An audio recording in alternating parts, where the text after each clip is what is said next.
Son discours a saisi toute l'assistance.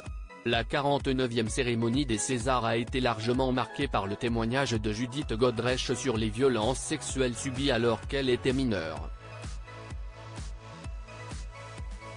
Au lendemain de cette fête du cinéma, le Parisien lui a posé une question essentielle: et maintenant ? La parole des femmes se libère de plus en plus depuis #MeToo. Ce mouvement, ô combien important, s'était déjà invité dans un autre événement cinéma, le Festival de Cannes. Ce vendredi, la cérémonie des Césars 2024 a été perturbée avant même son lancement.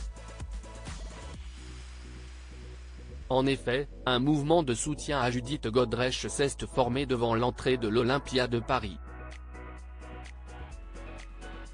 Au cours de la soirée, l'actrice est aussi apparue sur scène pour prononcer un discours.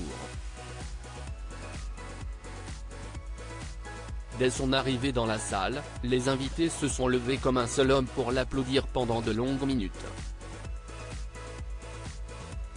L'émotion se lisait sur des visages.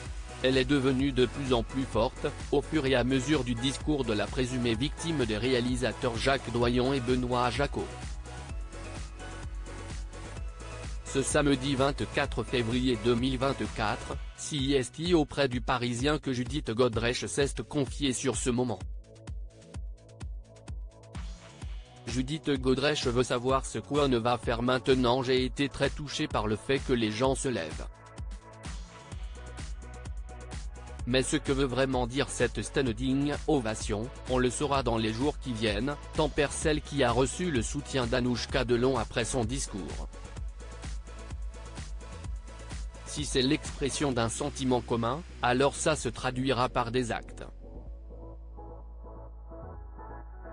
Si c'était un geste qui n'est pas ancré dans une conviction et un désir que les choses changent, alors il ne se passera rien, déclare Judith Godrèche.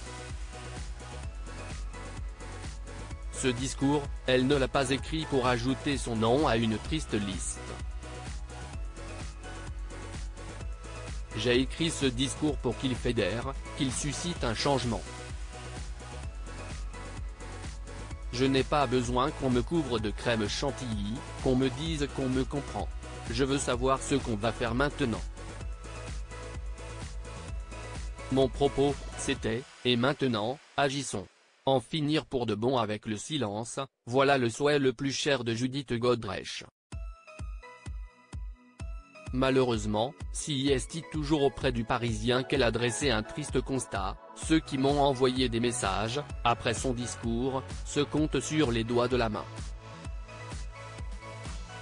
Espérons que d'autres personnes se manifestent hors caméra.